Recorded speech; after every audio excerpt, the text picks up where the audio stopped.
rise or less to the center of a question's answer. Why, for example, am I so disconcerted? One question, why? The reality of a life and the politics of the day. Too accurate and snappy answer. Second question, why the reality of your life brings you down and holds you there?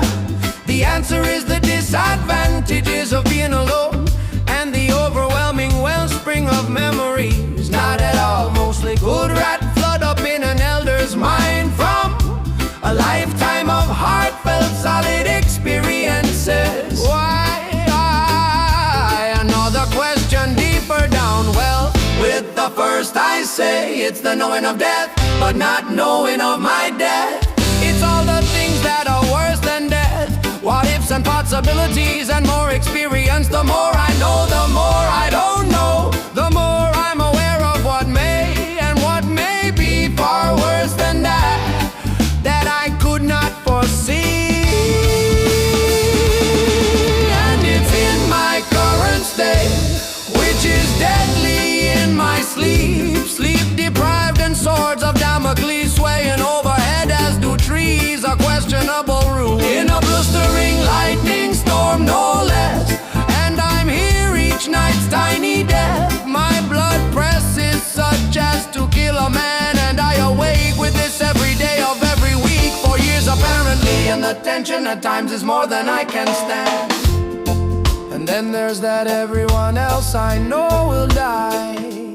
Not that I'm morbid or dwelling on this fact, but it is a fact and no one knows when or why. And that's a certain anxious state, relieved somewhat by loving dearly, but that the fact does not negate the pain and loss of those so near me.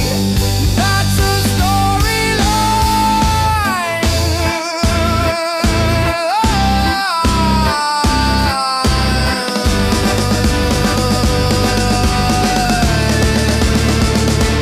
a passion play to play on in my time here on the way. In most moments come and go, and some astray until I awake and wait and find my smile at some point in my day. But that's just that fact of life and death, and strife and impatience perhaps is the word that suits it nicely. So why are you impatient when you know that there is no such natural actuality called time now? And I know that you are less than thrilled to have to live a half-life amongst the conventional normals, that you'd rather be tripping high and balls deep in the cosmic soup.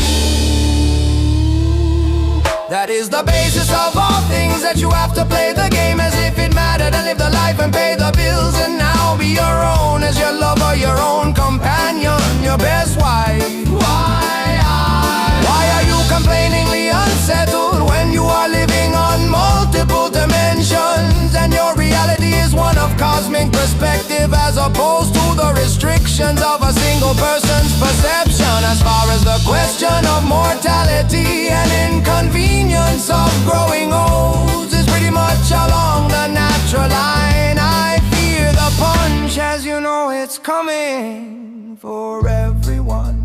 And not being a wealthy man, I haven't the liberty to be nonchalant. You got to play it like it matters. You have to commit to your role. And what was the second answer line? Politics of the day. Yes, that is something for which I do have something to say. I'm not certain, but it looks mighty bleak.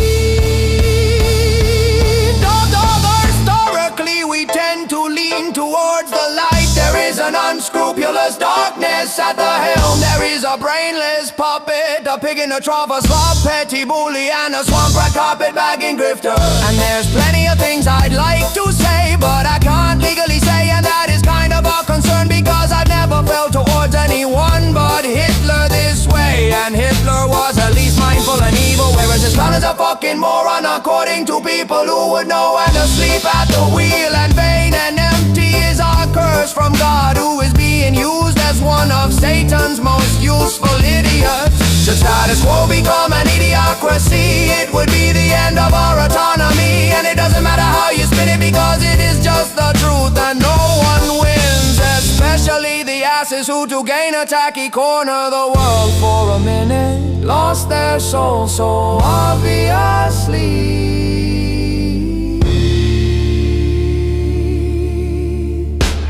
Early on in the bargain,